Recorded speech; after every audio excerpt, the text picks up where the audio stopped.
it's a great transformation. I mean, you're talking about transformation. I mean, wait, every year when you come in here, you will actually feel the transformation. So watch 3 years later, India will be very different. According to me, media is going to be very different 5 years later. When you have that, naturally there'll be hiccups. The question is the industry ready to face all the hiccups? I think today I can tell you that all of us have shown the maturity of saying that we are ready to do it. I think today there's a collective will between all of us to make it sure that digitalization be a success. Now, does that success mean that the consumer price is going up? No, I don't think so.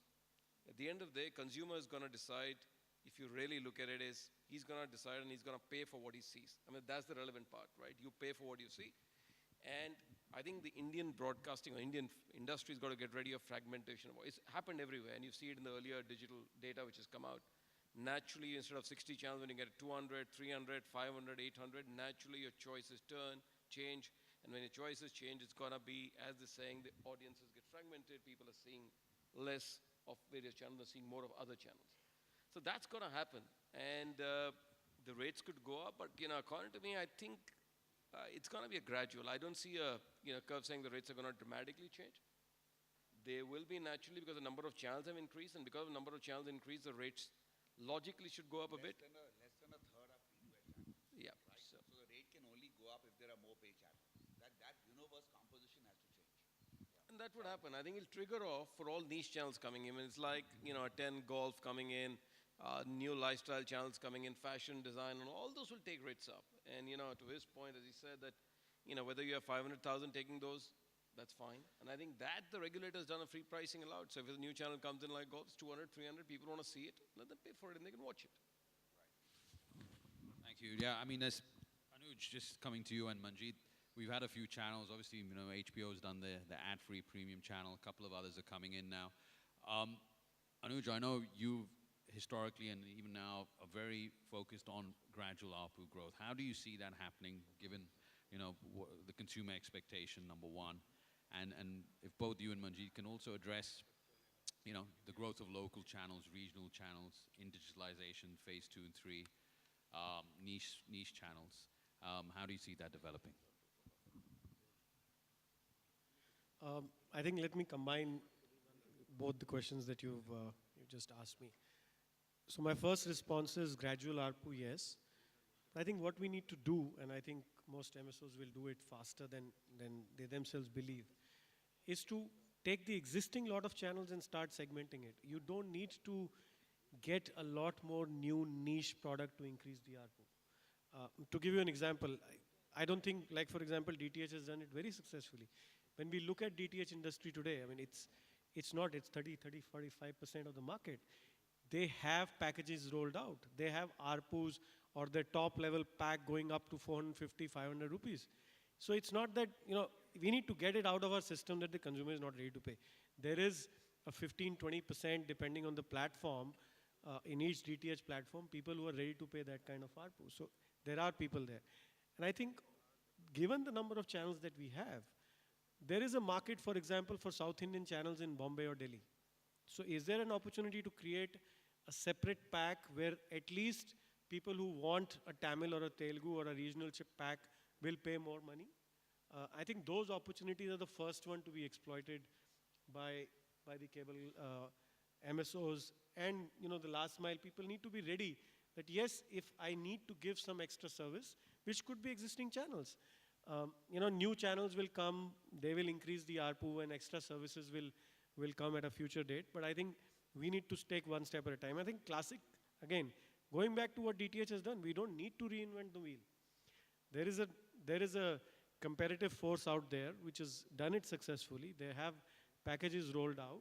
We just need to follow that. And I think, so what I believe is it will be faster rollout of increase in ARPU if we just do that immediately. I think second part of, whether in the phase 2, how will the regional market or how the new channels will be treated, I think again, the answer is the same, that even in phase 2, we need to first make sure that we don't make the mistakes that we did in phase 1.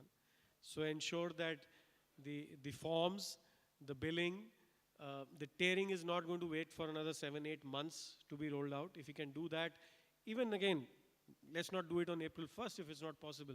But let's set ourselves as an industry a deadline that this time we won't wait till 7 months or 9 months in phase 2 to get it rolled out, and make sure that the packages that the MSOs come out with, just work with them to ensure that there is enough opportunities for ARPU to go up. I mean, look at a Bangalore or a Hyderabad, which is part of phase 2. The national channels may not do, a Hindi GEC may not do that well, but there are regional channels in Bangalore which will do well. So how do you innovate and do tiering and packaging which is very, very localized to appeal to audiences in Bangalore, and that will automatically lead to a much higher ARPUs? Yeah, no, again, I agree with you, Anuj. The simple thing is, as an industry, though, we have to have a base package that's affordable. We cannot have the consumer not able to have the kind of television they've been consuming at an affordable price. Now, as tiering takes place, the difference between a digital network and an analog network, you go from 120 channels roughly to 500. You don't need 500 in any market, but let's say there's a relevant set of about 200 channels in a market. Those 80 channels can be added on already because most of them already exist. They do not have to be created. And when those are added on, those packages can be priced higher and higher because those were not available formally, and consumers who want those will subscribe to those. Okay, just coming back on that, questions for all three of you, and maybe we can start with Raman. You talked about over the top, you talked about so-called new media, online video, mobile, and I know both of your organizations are increasingly looking at that pie. How do you see that evolving in relation to the traditional ecosystem we have here, which pretty much accounts for 95% of consumer spend? How do you see that evolving? Are you excited about that, particularly in the light of low-level fixed broadband penetration? So I think one important thing which we got to keep in mind here is when we talk of digital and we talk of the whole DAS as the biggest topic under digitization, let's not forget that we as a country are going digital. India, when we say that India goes digital, there is a lot of other aspects of this whole ecosystem. To put some numbers into perspective, we are talking of our internet users doubling every 2 years, mobile penetration reaching as high as 87% by 13, 72% of internet access likely to be done through mobile, and 70% of internet users expected to be social. So what I'm trying to say by these statistics is that we as a country are leapfrogging the digital world by being mobile, by being social, by being very, very self-centered. I want to be seen myself as Raman Kalra as a consumer, not as demographic details like between 30 and 30, between like 35, 40, living in some part of geography. That is gone. So with those statistics, and which are real statistics in our country, what is going to happen is, and I agree with everybody that the traditional model is going to be still safe. It's not going to put any kind of threat on the traditional model.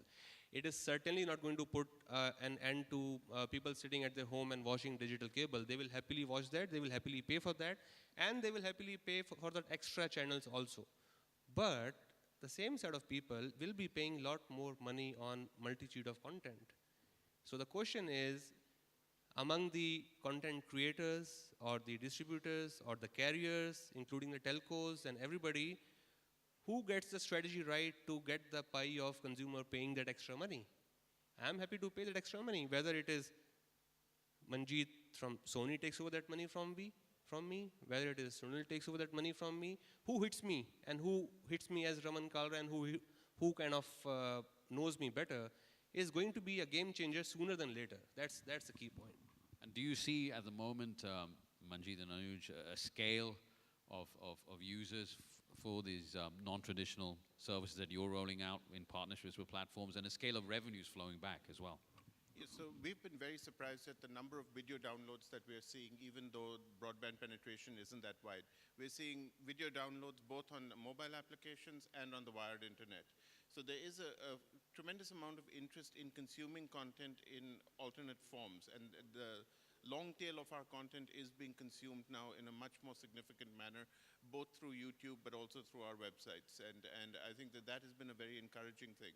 But you're absolutely right. The traditional model is not going to change because small town India goes to sleep at 8 o'clock. There is nothing to do outside. In small town India, and the women that we are primarily focusing most of our program at, they sit down at 7:30, 8 and watch till 10:30, 11 the programming. And that has not changed. Appointment viewing will not change in the small town. That is the bulk of our audience. As the measurement system spreads out into these small LC1 towns, that's going to become even more prevalent. So the big metros will become a smaller portion of the weightage in the rating systems, but their alternate use of medium will become more significant. Do you have any? No, just to add to, I think, television will remain largely a family viewing phenomena. I mean, it is, people watch in India, come together, watch the soaps that Manjeet was referring to. But there is a large audience, and internet and mobile use is more individual. To give you an example, I was privy to a focus group where there's a set of ladies 38 to 42, Delhi, typical. So they said we download a movie, let's say Sahab Bimi Gangster, which is a movie which is available, downloaded, but they never watch it together. So a 14-year-old guy is going to watch it together alone on his laptop. The couple will watch it separately, and probably the grandparent is going to watch it TV later, put it on a DVD and watch it. The reality is the content is being consumed in multiple platforms and on multiple devices as we speak today.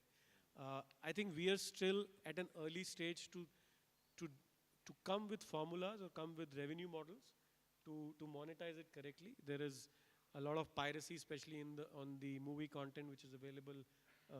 Like I think earlier panel Siddharth just said that the day movies release is available online. So how do we legitimize it? The reality is it is available, and I think it is being consumed. It's widespread. We need to, as an industry, work together over the next few months, a year, and make sure that we have the right revenue models to monetize the content. Thank you. So one last question to Mr. Parameswaran before we go to the audience. So just coming back on the broadband side, when you rolled out your digitalization plan, it was very much anchored to the paper you had earlier on the National Broadband Plan, particularly as cable as a platform to drive that. But that hasn't happened yet. As Samir said, it takes time. But what we're seeing as well is a slight transition because there are concerns about the lack of backhaul spectrum in India. And there's also interest in the cable side on mobile broadband, with wireless functionality in the set-top boxes. So how do you see that play evolving, particularly because last mile, cable broadband is still less than 1 million subs. There are a few people who do it, like Hathway, Atria, Autel, but it's really not scaling up. How do you see it evolving over the next 3 years, and what happens to your national broadband plan? Yeah. In fact, yes, in the National Broadband Plan, a large role has been envisaged for broadband through the cable. As the other panelists have been mentioning, in fact, this first phase, after settle downs properly, now really the industry is coming together, and there has been certain, limitations or drawbacks in the first phase, which is being corrected. Once the things are settled, and I'm sure that it will start with the broadband. And there are today also, like not only the larger MSO, there are some independent MSOs who are successfully offering broadband services, but the number is fairly less in number. That will just pick up once the whole thing is settled. Because as the other panelists were mentioning, because the digital offers such a huge bandwidth.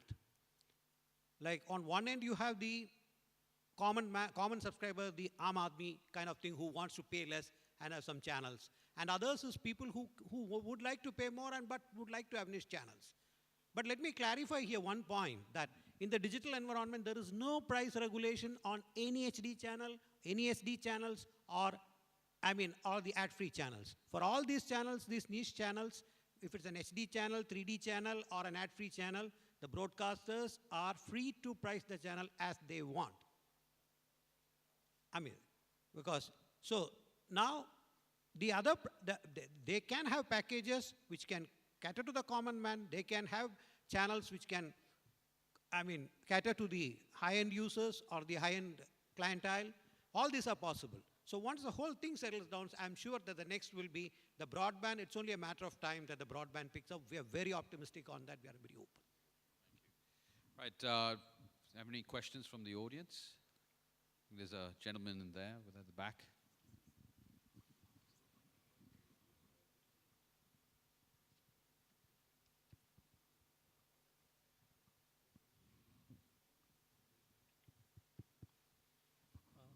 Yeah, good afternoon. This is Neeraj Mankar from IIT Bombay.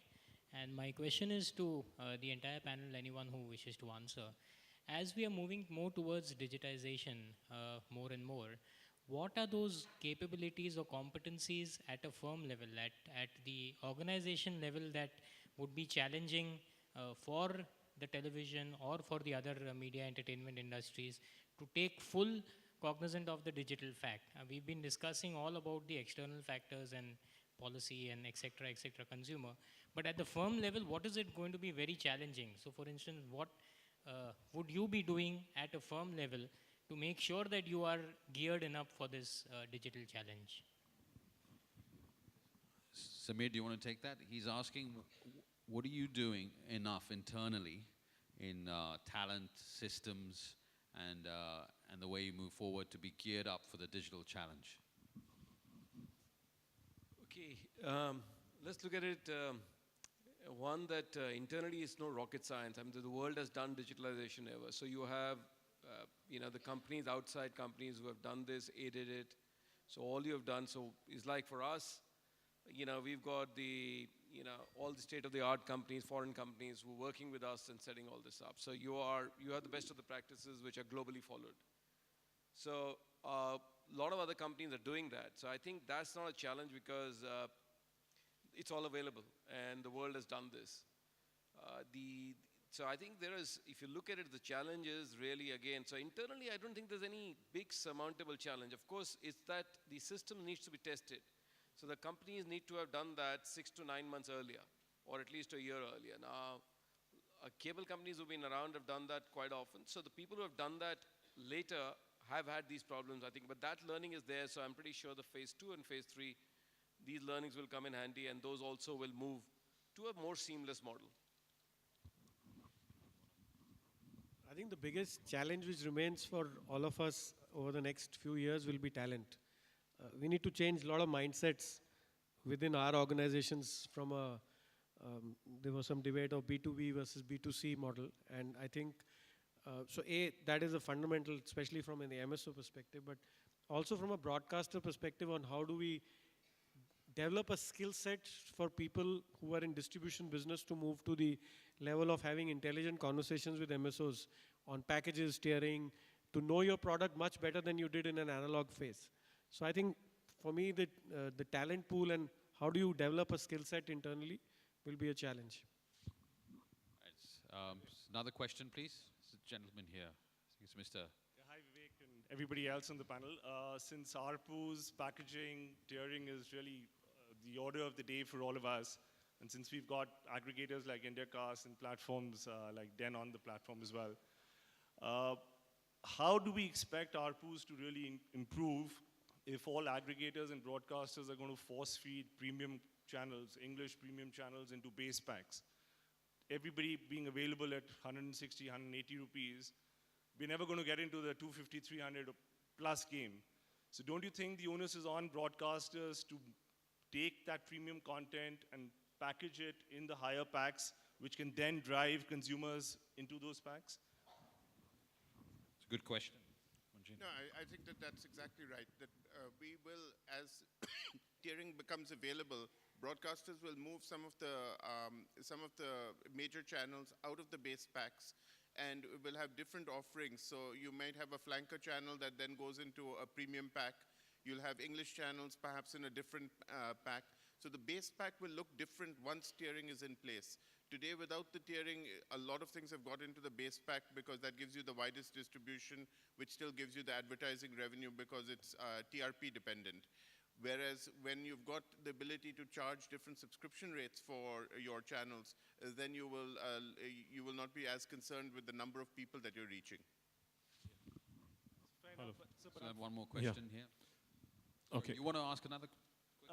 So while I hear what you're saying and I agree that it will happen, but I think currently even when we got into this whole arrangement for phase 1 deals, I think the biggest problem with the platform was that all the broadcasters were force feeding the entire package of channels and everybody wanted it to be in the base pack.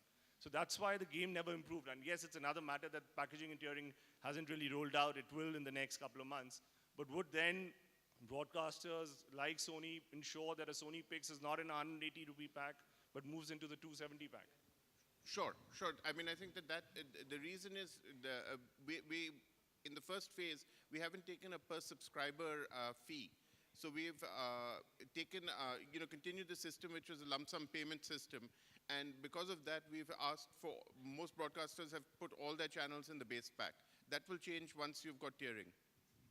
So one more question. I think, Rahul, I think there is enough experience here within broadcasters. We've done deals with all DTH, and I don't think DTH guys can today say that, we've force feed all our channels on the base tier, and I think it'll evolve. It was just too soon for even aggregators to not demand something, and it was available on the table. We are all advertising-driven channels still, but I think there is enough example that we've done deals with DTH, and that's a reality of life. Some channels will go to the premium tier. Maybe move all English and business news channels into a 30 rupee pack. And They'll never.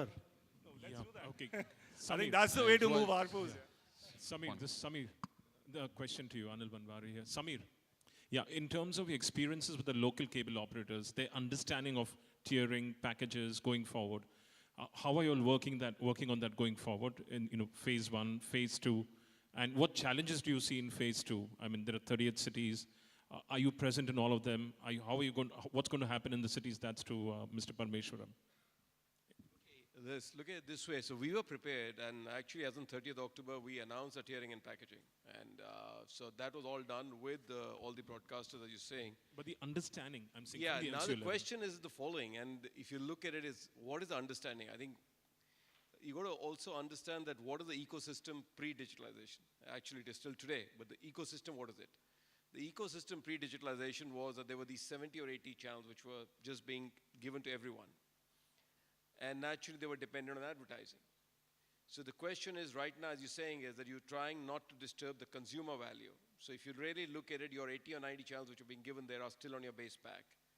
And then the tiering really is happening. And I think from Manjeet's point of view, as I think a year and a half go by and digital revenues start flowing in, you will actually move into the real tiering part. And new channels will always be again. So the first is new channels. The problem comes in with existing channels.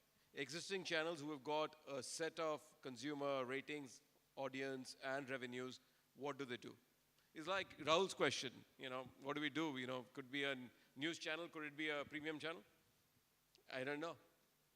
But that's a broadcaster pick and really a consumer pick. We are actually just if you look at a carrier, we are going to be a pass-through. We're going to collect revenues from the consumer and pass it on to the broadcaster and keep our revenues. And that's what we're moving on to. There's an LCO at the end also who's going to pass it on to you. What's learning on that level, at the LCO level? And the understanding. At the LCO level, what is the understanding? Nothing at all, right?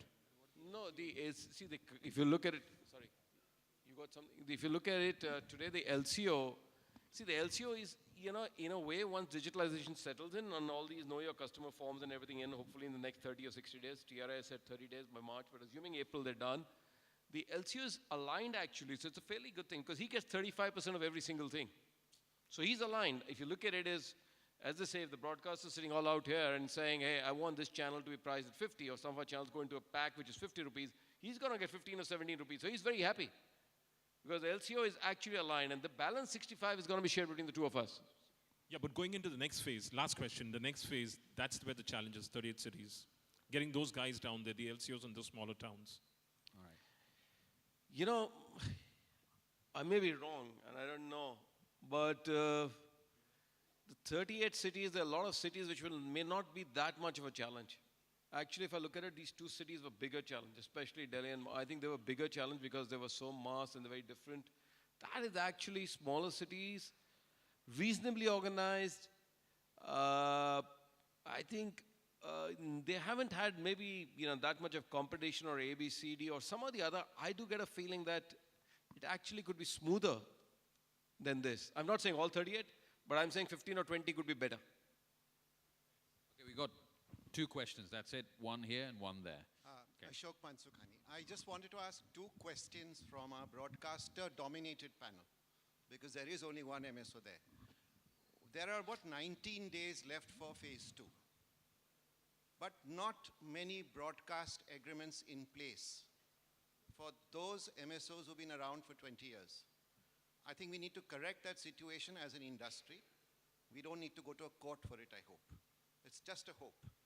The second point is, as far as tiering is concerned and ARPU incremental is concerned, quite frankly, having worked with the cable industry for nearly now 2 decades, obviously we do not have the experience to tier. DTH has developed it over 7 years. If we were to do it as an industry again together, and we were to drive the market together, and even drive the small local operator together, and approach the consumer with love and affection, not by domination and by mandation, do you feel, Mr. Manjeet Singh, we could make a better sort of situation in DAS by next Vicky Frames? No question. I mean, I think that we obviously have to approach the consumer very carefully in this transition period. So far, there hasn't been much shift for the consumer, but these are major changes in the cable consumer's life, which have to be introduced with, as you said, love and affection and an understanding that it's going to take time, which is why we as broadcasters have also been not demanding immediate reductions in carriage and immediate reductions or increases in subscriptions to the extent we would have liked, because we understand that this burden has to be shared between the LCO, the MSO, the broadcaster, because we are the players at the end of the day, and eventually the consumer will also share in this.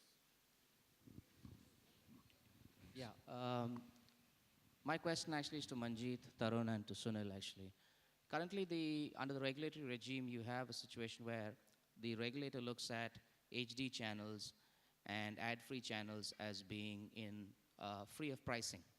There are no pricing regulations for HD and for ad-free channels. And from the regulator's viewpoint, that is because they are niche channels and they are for a niche audience. And that's the TDSAT's viewpoint also.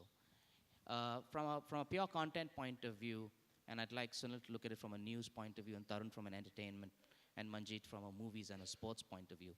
If the regulator were to ask you to define niche channels, how would you look at it from, how would you define niche? Because niche equals premium, and you're expecting that you would be able to monetize it accordingly. So how would you define niche or premium channels from a movies and a sports, from a news and from a Can I entertainment respond? point? I think the first thing to do is Vicky Frames needs digitization on its sound system, because we can't hear a word of what you are saying or what anybody here is saying. So that's just a point for the host out here. So I have been reading your lips. I've been reading your lips to try and understand what you have asked. I think the definition of niche is where, see, television in India is largely still a household product, right? We expect people at home to watch it together. When the household is, or large parts of the household are watching it together, regardless of language, it's mass viewing. When there are only 1 or 2 members, and it demographically targets those 1 or 2 members to watch it, that is niche. So it's not about percentage, whether it's 1 or less or 5 or whatever the number is. It's not about genres. I think it's about consumption. So when that consumption is really solo, and let's not go through the measurement system of this, because that is, we are in the villages or rural India as far as that goes. So I just think that the definition of niche is based on consumption. And we don't have today the quantity or quality or measurement system we'd like to actually pinpoint that. But that's really what it is. And I think that it doesn't matter if a broadcaster who has a mass product chooses to premium price it and upgrade that price product and is willing to rationalize the base of audience with it, that really is a broadcaster's decision, and it should be left to that. No, really, and I think there is more special interest in niche, and there will be people who will have content which is more special interest, and as Samir said earlier, there will be people who will be willing to pay for it. Now, as a broadcaster, do we have a cutoff to it? Yes, there is a cutoff to it. So to give you an example, we have a 3-channel English bouquet, right?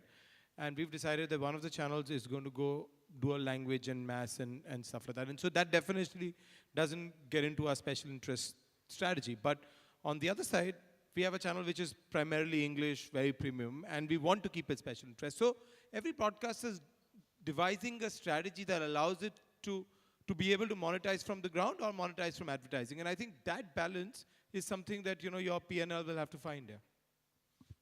And I would just say that both movies and sports, these are not niche channels. They're premium channels. And they're premium because the content costs so much. So whether it be sports rights or it be movie rights, these are extraordinarily expensive pieces of content which need to be reimbursed at a different rate than an ordinary channel or a mass channel. But these are reaching masses. They just have to have a different rate of recovery.